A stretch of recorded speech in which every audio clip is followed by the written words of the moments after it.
പതിവില്ലാതെ ഒരു നല്ല ക്രിസ്ത്യാനിയെ ഇന്നലെ കണ്ടെത്തി. ഈ രംഗം നമ്മുടെ ഇന്ത്യൻ ക്രിസ്ത്യൻ ദിനാഘോഷമായിരുന്നു. ന്യൂയോർക്കിലെ എൽമോണ്ടിൽ മലങ്കര കത്തോലിക്കരുടെ കത്തീഡ്രലിനോടനുബന്ധിച്ചുള്ള സ്കൂളിലായിരുന്നു സമ്മേളനം. സമ്മേളനത്തിൽ പ്രസംഗിച്ച നോർത്ത് ഹെംസ്റ്റഡ് കൗൺസിൽ വുമൺ ക്രിസ്റ്റീൻ ലൂ അവർ അവരുടെ വിശ്വാസം സാക്ഷ്യപ്പെടുത്തി ഉറപ്പിച്ച് ചില കാര്യങ്ങൾ പറയുകയും ചെയ്തു. വളരെ അതിശയം തോന്നി. അമേരിക്കയിൽ സാധാരണ ഒരു രാഷ്ട്രീയക്കാരിയും അവരുടെ മതവിശ്വാസത്തെപ്പറ്റി, പ്രത്യേകിച്ച് അവർ ക്രിസ്ത്യാനിയാണെങ്കിൽ അക്കാര്യം മിണ്ടില്ല. ഒബാമ പ്രസിഡൻ്റായിരുന്ന സമയത്ത് അദ്ദേഹം ഏതോ കാത്തലിക് യൂണിവേഴ്സിറ്റിയിൽ പ്രസംഗിക്കാൻ പോയി.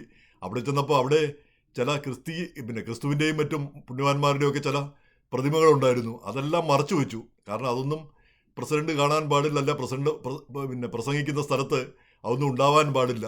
അപ്പോൾ അത്രയധികം മതേതരത്വം പാലിക്കുന്ന ആളുകൾ, അത്രയധികം പൊളിറ്റിക്കലി കറക്റ്റാണ് ഇവിടുത്തെ രാഷ്ട്രീയക്കാർ. അവരുടെ മതവിശ്വാസത്തെപ്പറ്റി മിണ്ടത്തേയില്ല. നേരെ മറിച്ച് ന്യൂയോർക്ക് മേയർ സ്ഥാനാർത്ഥി സൊഹ്റാൻ മാംദാനി ഉറപ്പിച്ചു പറയുന്നുണ്ട് അദ്ദേഹം മുസ്ലിമാണെന്ന്. അദ്ദേഹം ആവർത്തിച്ച് പറയുന്നുണ്ട്. അക്കാര്യത്തിൽ ഒരു സന്ദേഹവും അദ്ദേഹം കാണിക്കുന്നില്ല.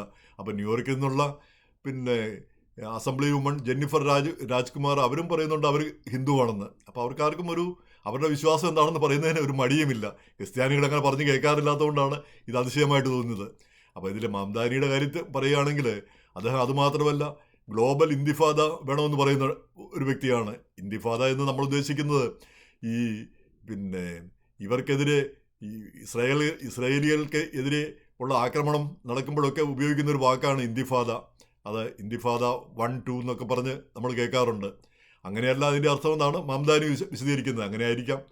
ഇപ്പോൾ ജിഹാദ് എന്നുള്ളത് നമ്മൾ കേൾക്കുമ്പോൾ മറ്റുള്ളവരെ ആക്രമിക്കാൻ ഉപയോഗിക്കുന്ന ഒരു വാക്കായിട്ടാണ് ജിഹാദ് നമ്മൾ സാധാരണക്കാർ മനസ്സിലാക്കുന്നത്. എന്നാൽ അങ്ങനെയല്ല, അത് ആത്മീയമായ ഒരു പോരാട്ടത്തിൻ്റെ കാര്യമാണ് അതിൽ സൂചിപ്പിക്കുന്നതെന്നാണ് അറിവുള്ളവർ പറയുന്നത്. പക്ഷേ അറിവുള്ളവരല്ലല്ലോ നമ്മളും ഈ ജിഹാദ് ചെയ്യുന്നവരും മിക്കവരും. അപ്പോൾ അതെന്തായാലും ഇങ്ങനെ ഒക്കെയാണ് കാര്യങ്ങൾ. അപ്പോൾ അതിൻ്റെ ഇടയ്ക്കിലാണ് ഈ ക്രിസ്റ്റീൻ ലൂ അവർ പറഞ്ഞത്, അവരുടെ ആ ടെസ്റ്റിമണി പോലെ അതിൽ പറഞ്ഞത് എന്താണെന്ന് വെച്ചാൽ, അവർ ചൈനയിൽ നിന്ന് 1 വയസ്സുള്ളപ്പോൾ വന്നതാണ്. ഇവിടെ ന്യൂയോർക്കിൽ പഠിച്ചു. ന്യൂയോർക്ക് ലോങ് ഐലൻഡ് ആ മേഖലയിൽ പഠിച്ചു. അപ്പോൾ അവർ ഒരു 21 വയസ്സായപ്പോൾ അവർ സെമിനാരിയിൽ ചേരാൻ തീരുമാനിച്ചു. എന്ന് വെച്ചാൽ ദൈവശാസ്ത്രം പഠിക്കാനായിട്ട് തീരുമാനിച്ചു, ദൈവിക വഴിയിലേക്ക്, ആത്മീയ വഴിയിലേക്ക് പോകാനായിട്ട്. അപ്പോൾ അമ്മയ്ക്ക് അതിനോട് താല്പര്യമില്ല, എന്നാലും എതിർപ്പൊന്നും പറഞ്ഞില്ല. ഇപ്പം ദൈവശാസ്ത്രം പഠിച്ചാലും ഇവിടെ അതൊരു ഡിഗ്രിയാണത്, ജോലിക്കൊക്കെ യോഗ്യത കിട്ടുന്നതാണ്. അപ്പോൾ എന്തായാലും ഇവർ ഒരു സെമിനാരിയിൽ ചേരാനുള്ള അപേക്ഷ തയ്യാറാക്കി. അതുപോലെ തന്നെ ഒരു ക്രിസ്ത്യൻ ലോ കോളേജിൽ വെർജീനിയയിൽ ചേരാനായിട്ട് അവിടേക്കുള്ളൊരു അപേക്ഷ തയ്യാറാക്കി. രണ്ടും തപാൽ ചെയ്യാനായിട്ട് അമ്മയെ ഏൽപ്പിച്ചു.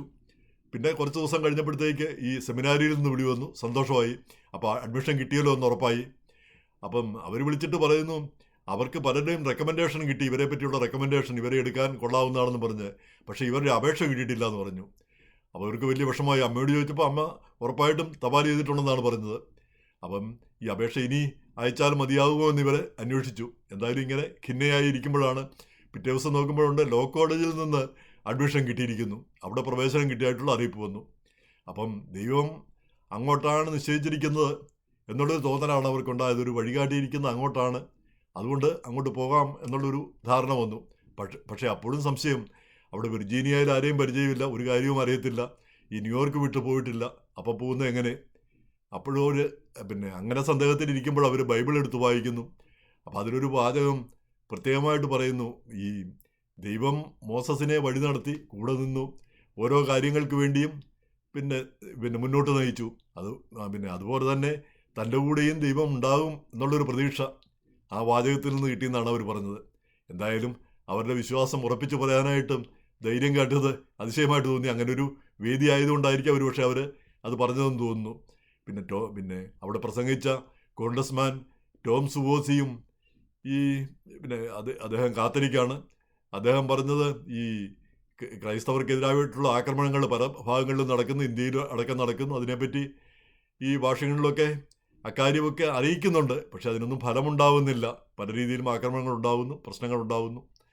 അപ്പോൾ എന്തായാലും ഈ വിശ്വാസ കാര്യങ്ങളിൽ ഉറച്ചു നിൽക്കണമെന്നുള്ള ആ രീതിയിലാണ് അദ്ദേഹം സംസാരിച്ചത്.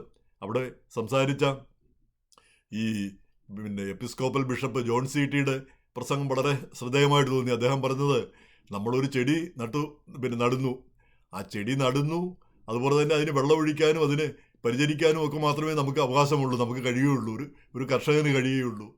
പിന്നീട് അത് വളരുന്നതും അത് പുഷ്പിക്കുന്നതും അത് ഫലം കായ്ക്കുന്നതൊന്നും അത് നമ്മുടെ കഴിവ് കൊണ്ടല്ല, അത് സംഭവിക്കുന്നതാണ്. അപ്പം നമ്മൾ എത്ര നോക്കിയാലും ചെടി വളരാനുള്ളപ്പോഴേ അത് വളരുകയുള്ളൂ. പെട്ടെന്ന് അത് നമ്മളിങ്ങനെ നോക്കിക്കൊണ്ടിരിക്കുക, അത് പെട്ടെന്ന് വളരണം, അങ്ങനെ വളരില്ല. അത് അതിൻ്റെ സമയമെടുത്ത് ഓരോ കാര്യങ്ങളും ആ രീതിയിലാണ് സംഭവിക്കുന്നത്. അപ്പം നമ്മൾ ഒരുപാട് ആഗ്രഹപ്പെടുകയൊന്നും വേണ്ട. നമ്മൾ വഴിയൊരുക്കാനല്ലാതെ, കളമൊരുക്കാനല്ലാതെ പിന്നെ കർഷകന് വേറൊന്നിനും അവകാശമില്ല. അതിൻ്റെ ഫലം തരുന്നതും അതിൻ്റെ കാര്യങ്ങളെല്ലാം ദൈവം തമ്പുരാനാണെന്നാണ് അദ്ദേഹം സൂചിപ്പിച്ചത്. എന്തായാലും ഇങ്ങനെയുള്ള ചില ആത്മീയ പ്രഭാഷണങ്ങൾ ഈ സമ്മേളനത്തെ ശ്രദ്ധേയമാക്കി. അവിടെ ഉദ്ദേശിച്ച അത്ര ആളുകളൊന്നും ഉണ്ടായില്ല. ആ പ്രാതിനിധ്യം കാര്യം, ഒരുപാട് ക്രൈസ്തവ സഭകളുണ്ടെങ്കിലും ഈ ക്രൈസ്തവ സഭകളുടെ എല്ലാം ഒരു പ്രാതിനിധ്യം അവകാശപ്പെടാവുന്ന ഒരു സംഘടനയാണെങ്കിലും അതിനൊക്കെ ഒരു പ്രാതിനിധ്യം അവിടെ കണ്ടതുമില്ല. എങ്കിൽ പോലും ഇങ്ങനെയുള്ള സമ്മേളനങ്ങളൊക്കെ ചേരുന്നത് നല്ലത് തന്നെ. നമ്മൾ ഇന്ത്യയിൽ നിന്ന് വന്ന ആളുകൾ ഒത്തൊരുമിച്ച് ഇങ്ങനെയുള്ള സമ്മേളനങ്ങൾ നടത്തി ആർക്കും ഉപദ്രവമില്ലാത്ത കാര്യങ്ങൾ സംസാരിക്കുകയും ചർച്ച ചെയ്യുകയും വിശ്വാസ കാര്യങ്ങളിൽ പങ്കെടുക്കുകയും ചെയ്യുന്നത് കൊണ്ട് കുഴപ്പമൊന്നുമില്ല. മറ്റുള്ളവരെ ഉപദ്രവിക്കുന്ന കാര്യങ്ങളോ അല്ലെങ്കിൽ മറ്റുള്ളവരിൽ നിന്ന് മറ്റുള്ളവർക്ക് ദോഷകരമായ ഒരു കാര്യങ്ങൾ ചെയ്യുന്നതിനോ ഒന്നുമല്ല ഇങ്ങനെയുള്ള കാര്യങ്ങൾ. അതും ശ്രദ്ധ അർഹിക്കുന്ന കാര്യമാണ്.